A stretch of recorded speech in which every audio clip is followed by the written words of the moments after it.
Buri tariki ya 31 Ukwakira ni umunsi mpuzamahanga wahariwe kwizigama. Ni umunsi watangijwe kwizihiza mu myaka y'1994 hagamijwe gukangurira abaturage kuzigama kuko wasangaga beza bagatahira kurya gusa nyuma bakazicwa n'inzara kubera kutizigamira. Mu Rwanda umunsi wo kwizigama watangiye kwizihizwa mu mwaka wa 2009 ari nabwo leta y'u Rwanda yatangije gahunda y'umurenge Sako muri uwo mwaka, hanashyirwaho koperative zo kuzigama no kugurizanya Sako muri buri murenge kugira ngo abanyarwanda babone serivisi za banki hafi yabo barusheho kwizigamira kandi ubukungu butera imbere muri rusange. Icyo gihe mu gihugu cyose yahise hajyaho Sako 416 zo mu rwego rwa Sako murenge n'izindi 47.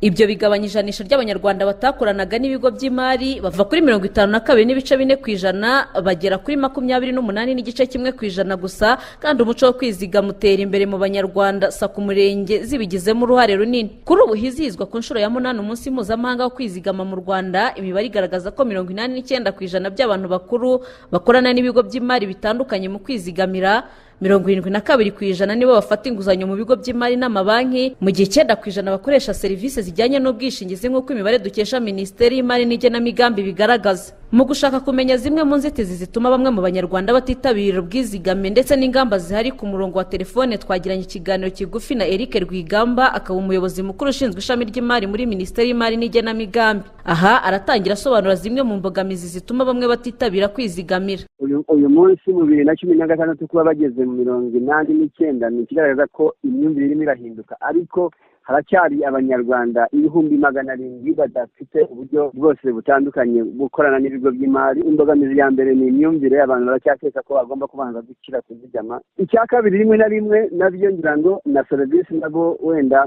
hari igihe ziba zitanogeye buri muntu. Imbogamizi ahanini ni imyumvire. Icya kabiri na serivisi nazo kurushaho kunoza zitangwa zo kwizigamira. Ingamba zirimo gukorwa mu cyumweru cyose dufite gahunda zitandukanye.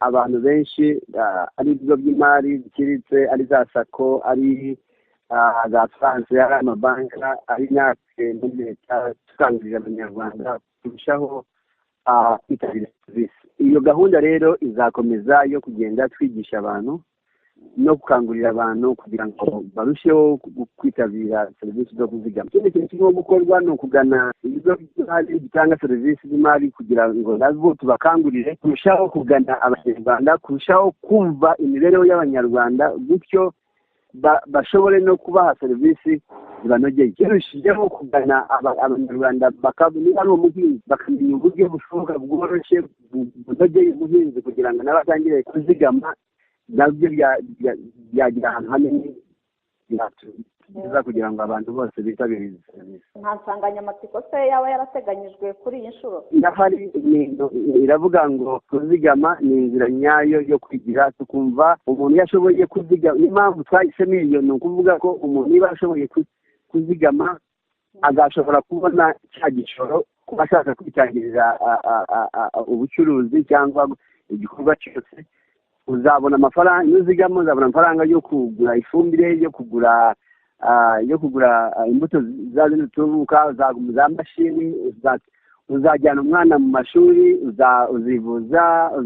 Kuzigama rero ibintu byose niho bitangiriye, ariko icy'ingenzi abantu iyo bazigamiye ku giti cyabo n'igihugu kibona ubushobozi bwo kwiteza imbere, gutyo no kwigira igihugu cyabigeraho, ariko n'abanyarwanda babigezeho. Nubwo umubare w'abanyarwanda batitabira kwizigamira ugenda wiyongera, abanyamabanki n'ibigo by'imari nabo barakangurirwa gushyira imbaraga muri serivisi zihabwa ababagana, kuko akenshi usanga serivisi zihabwa abakiriya iyo zibaye mbi ziza ku isonga mu bidindiza ubwiyongere bw'abanyarwanda bizigamira.